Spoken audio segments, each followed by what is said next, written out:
ये chapter NCERT class 9 English beehive का chapter 9 है, द बॉन्ड ऑफ लव। तो चलिए आगे देखते हैं। बिफोर यू रीड, आपके पढ़ने से पहले, can there be love and friendship between human being and wild animal? क्या लव और फ्रेंडशिप ह्यूमन बीइंग्स और वाइल्ड एनिमल्स में हो सकती है?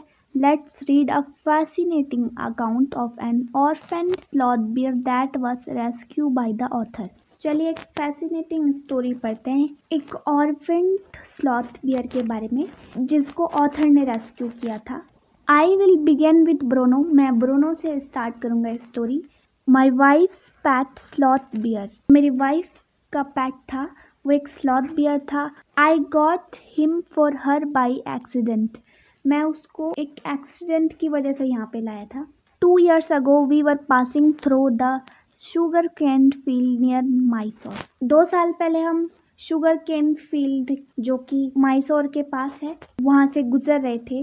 People were driving away the wild pigs from the field by shooting at them। जो लोग थे वो उनको भगा रहे थे। किनको भगा रहे थे? वाइल्ड पिग्स को, जो कि फील्ड में थे।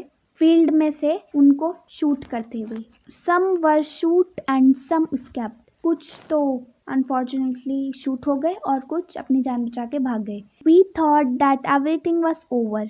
हमें लगा कि सब कुछ ठीक हो गया। When suddenly black sloth bear came out panting in the hot sun. लेकिन अचानक से काला स्लॉथ बियर आया पैंटिंग करते हुए। इन द हॉट सन, गर्मी तो होती है साउथ में। Now I will not shoot a sloth bear want only. इसे मैं बिना रीजन के नहीं मारूंगा। But unfortunately for the poor beast, one of my companions did not feel that way about it and promptly shoot the bear on the spot। Unfortunately, poor beast के लिए मेरा colleague था एक, उसने इसके बारे में नहीं सोचा और उसी टाइम पे शूट कर दिया बियर को।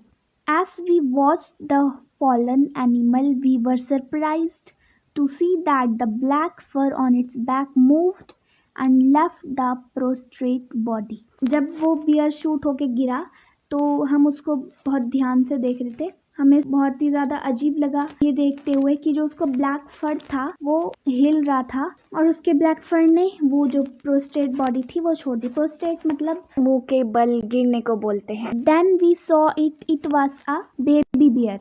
फिर हमने देखा कि वो तो बेबी बियर है। That had been riding on its mother back when the sudden shot had killed her।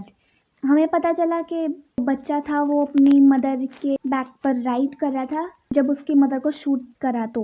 The little creature ran around its prostrate parent making a pitiful noise। वो एक pitiful सी नॉइस निकाल रहा था, यानी कि वो sad था क्योंकि उसकी मदर की डेथ हो गई थी और वो चारों तरफ उसके घूम रहा था। I ran up to it to attempt a capture। मैं उसे पकड़ने के लिए गया। It scooted into the sugar cane field। और वो शुगर केन फील्ड में भागने लगा। Following it, उसको फॉलो करते हुए with my companion, मेरे कॉलीग्स के साथ, I was at last able to grab it। मैं उसको बस पकड़ने ही वाला था। By the scruff of its neck while it snapped and tried to scratch me with its long hooked claws। जब मैंने उसको पकड़ लिया तो वो मुझे स्क्रैच करने की कोशिश कर रहा था, नाखून मार रहा था बार बार ताकि वो उसको छोड़ दे। We put it on the gunny bags। हमने उसको बोरी में डाला। We had brought and when I got back to Bangalore, I duly presented it to my wife। और मैं उसको बैंगलोर ले आया अपने साथ और मैंने अपनी वाइफ को ये गिफ्ट दिया। She was delighted। वो खुश हो गई। She at once put a colored ribbon around its neck। और उनकी वाइफ ने फटाफट से बियर के गले में रेड रिबन डाल दिया। And after discovering the cub was a boy, she christened it Bruno. और उनकी वाइफ को पता चला कि ये जो है बेबी बॉय है तो उनका नाम उसने ब्रोनो रख दिया। Bruno soon took to drinking milk from a bottle।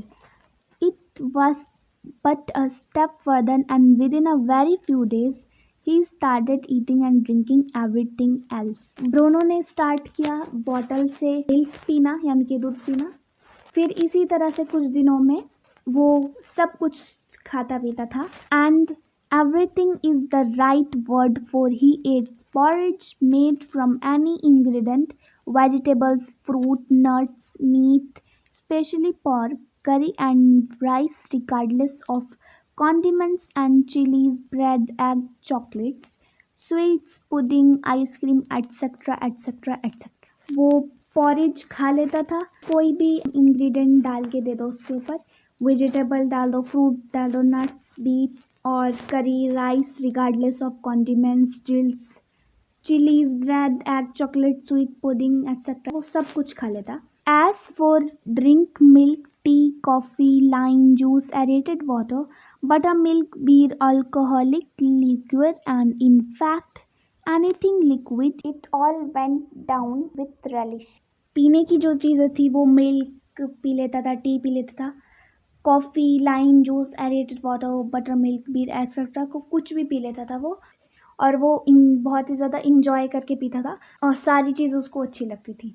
The bear become very attach to our Alsatian dogs and to all the children of tenants living in our Bangalore. जो हमारा बियर था वो बहुत अटैच हो गया हमारे 2 एलेस्टियन डॉग से और सारे बच्चों से जो कि वहाँ पे रेंट में रह रहे थे। He was left quite free in his younger days. वो बचपन में बहुत फ्री रहा करता था। And spent his time in playing, running into the kitchen and going to sleep in our bed. और वो अपना टाइम स्पेंड करता था खेलने में, किचन में भागने में, और ऑथर का और उनकी वाइफ का जो बेड था वो वहाँ पे जाके सो जाता था। तो ये था इस चैप्टर का part 1। Meet you in the next video. Till then take care and thank you so much for watching.